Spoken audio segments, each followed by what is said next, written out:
Aslam friends and welcome to admire stories. दोस्तों, आज की वीडियो में मैं आपसे ताजमहल के मुताल्लिक कुछ अमेजिंग फैक्ट्स और कुछ अनटोल्ड सीक्रेट्स डिस्कस करूंगा। दोस्तों, शाहजहां जो कि जहांगीर के बेटे थे, ये 5 जनवरी 1592 में पैदा हुए। 1621 में इनके वालिद ने इन्हें सल्तनत का बादशाह बना दिया था। दोस्तों, शाहजहां ने अपनी दौरे हुकूमत में अपनी सल्तनत को बहुत वाइजली रूल किया था और इसी दौरान इन्होंने कई जंगों का सामना किया था और इनमें फ़तह हासिल की थी।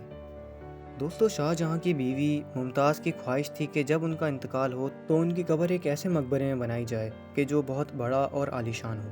इसीलिए 17 जून 1631 में जब मुमताज़ महल का इंतकाल हुआ तो शाहजहां ने एक बड़ा और आलीशान महल यानी ताज महल बनाने का फ़ैसला कर लिया। दोस्तों, कुछ लोग ये भी कहते हैं कि जिन मज़दूरों ने ताज महल की कंस्ट्रक्शन की थी, शाहजहां ने इन लोगों के हाथ कटवा दिए थे। दोस्तों, इस बात का मतलब ये था कि जिन मज़दूरों ने ताजमहल को कंस्ट्रक्ट किया था, शाहजहां ने इन मज़दूरों पर पाबंदी लगा दी थी कि अब ये किसी और जगह काम नहीं कर सकते। दोस्तों, इसका ये हरगिज़ मतलब नहीं था कि शाहजहां ने उन मज़दूरों के हाथ कटवा दिए थे।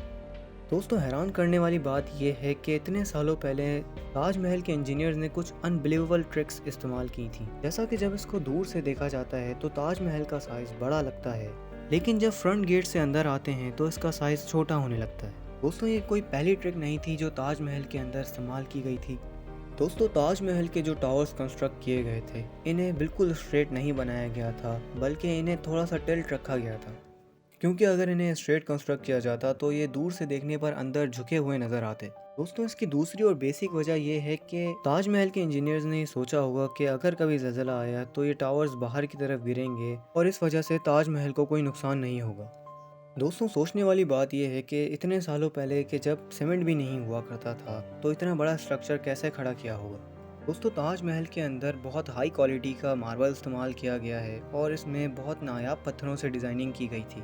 दोस्तों, 1632 में यानी मुमताज़ महल के इंतकाल के फ़ौरन बाद ताजमहल पर काम शुरू कर दिया गया था। दोस्तों, एक एस्टिमेट के मुताबिक ताजमहल की कंस्ट्रक्शन में टोटल 20,000 मजदूर और कारीगर बुलाए गए थे।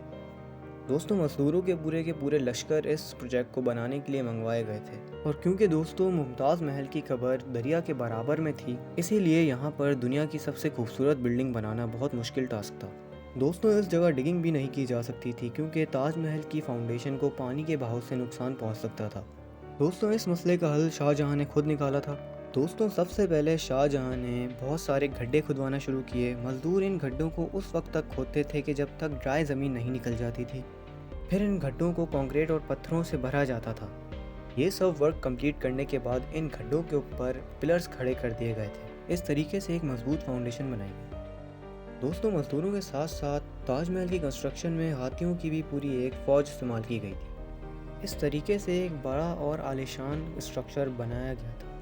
दोस्तों, ताजमहल के स्ट्रक्चर का आइडिया शाहजहां ने अपने एंसेस्टर्स यानी बाप, दादा और चाचा के मकबरों से लिया था। बाप यानी जहांगीर के मकबरे से इन्होंने ताजमहल के टावर्स का आइडिया लिया था। डोम का आइडिया यानी ताजमहल की गुम्बद का आइडिया इन्होंने अपने चाचा के मकबरे से लिया था और दादा के मकबरे से बिल्डिंग कोर का आइडिया लिया था। इन तीनों मकबरों का आइडिया लेने के बाद ताजमहल का स्ट्रक्चर वजूद में आया था। दोस्तों, इतने पुराने ज़माने में क्योंकि सीमेंट के ब्लॉक्स नहीं हुआ करते थे, इसलिए ताजमहल की कंस्ट्रक्शन के लिए लाखों ईंटें बेक करवाई गई थी। दोस्तों, शाहजहां ताजमहल को कंस्ट्रक्ट करने के लिए अपनी अच्छी खासी दौलत इस्तेमाल कर रहे थे और हल्के हल्के इनकी दौलत ख़त्म होती जा रही थी। लेकिन शाहजहां ने ये फैसला कर रखा था कि वो इस आलीशान महल को बना कर रहेंगे। दोस्तों, कई सालों की मेहनत के बाद ये आलीशान स्ट्रक्चर तामीर हो चुका था और अब बारी थी इस महल की रेनोवेशन यानी इसको मार्बल से सजाने की। दोस्तों, क्योंकि ताजमहल आगरा में कंस्ट्रक्ट हो रहा था, इसलिए ताजमहल में इस्तेमाल होने वाला मार्बल आगरा से 400 किलोमीटर दूर राजस्थान से मंगवाया गया। क्योंकि राजस्थान का मार्बल दुनिया का फाइनेस्ट मार्बल कहलाता है, इसलिए शाहजहां ने ताजमहल की कंस्ट्रक्शन के लिए राजस्थान में बनने वाला मार्बल कई सालों के लिए रिजर्व कर लिया था कि जब तक ताजमहल की रिक्वायरमेंट पूरी नहीं हो जाती, कोई और इस मार्बल को खरीद नहीं सकता था। दोस्तों, ये मार्बल हज़ारों हाथियों के ज़रिए आगरा तक पहुंचाया जाता था।